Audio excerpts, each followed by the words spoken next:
Hi, I'm Mary Riley, the chef and owner of the Savory Kitchen, a personal chef and in-home catering company. And today I'm going to talk to you about lentils and other dried beans. Lentils are a great resource for the budget-conscious and health-conscious cook. They are very inexpensive. You can buy a pound of lentils for around $1 to $1.25.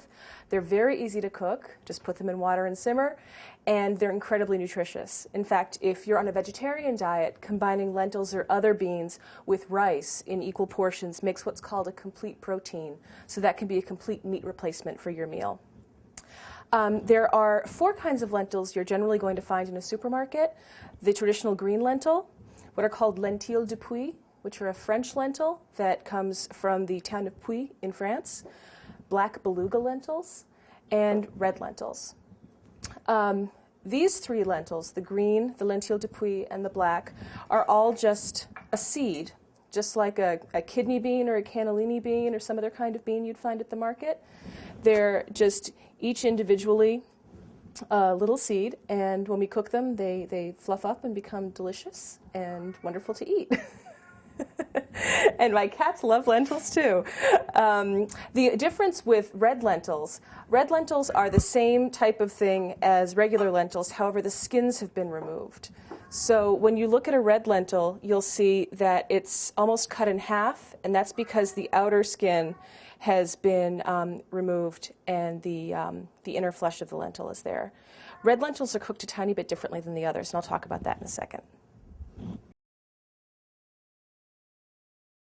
So cooking red lentils is a little different than cooking the other types of lentils, and that's because they don't have that skin. So the lentil is really going to fall apart when you cook it. So red lentils are best for things like soups or purees. If you've been to Indian restaurants and have had a dal, that sometimes can be from red lentils. So they're incredibly easy to cook. Like all lentils, you're going to want to rinse them. Sometimes during the process, lentils can get a little dirty. So you just want to make sure that they're clean.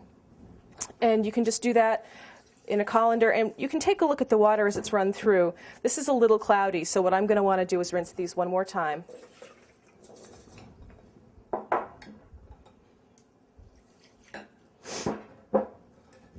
And you'll see they'll start to stick together, and that's the starches in the lentils actually starting to break down.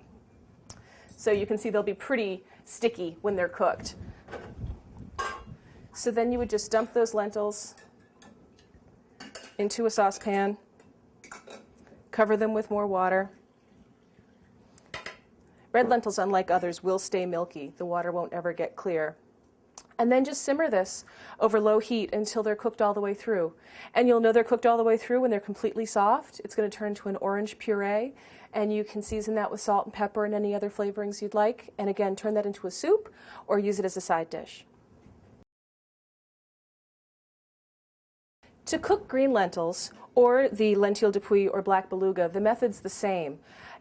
If you have a choice, my personal favorite are the lentilles de Puy. However, they can be a little harder to find and a little more expensive. So today we're going to cook regular green lentils.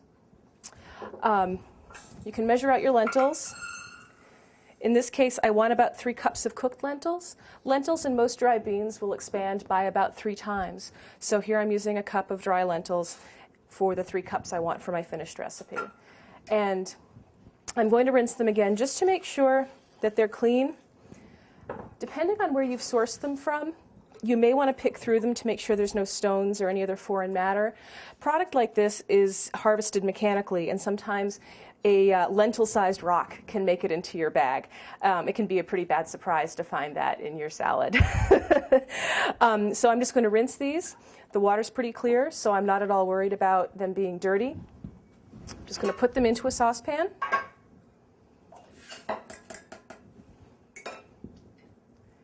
And then I'm going to cover them with water. The amount of water is really going to depend on how old your lentils are. The older, the drier they're going to be, the more water they're going to take. So I usually start out with about a knuckle's worth of water over my lentils. But while they're cooking, I'm going to take a look about every 10 minutes or so just to make sure they're not dry. I could add a little salt at this point, perhaps a bay leaf or a little onion for extra flavor, but I can also just take them as is, cover them, and put them right on the stove. So after 25 to 30 minutes, your lentils will be cooked through. They'll be soft, they'll be a lot larger. You'll have about 3 times what you had in the pot to begin with. Depending on how you're going to use them, most people are going to want to strain out the cooking liquid. So you can just dump them into a strainer and lift them out.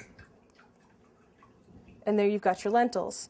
At this point, you can use them right away in a salad or as a side dish, or you could drain them, put them in the refrigerator, and store them for up to 3 days. They also freeze really well. And there's your basic cooked lentil.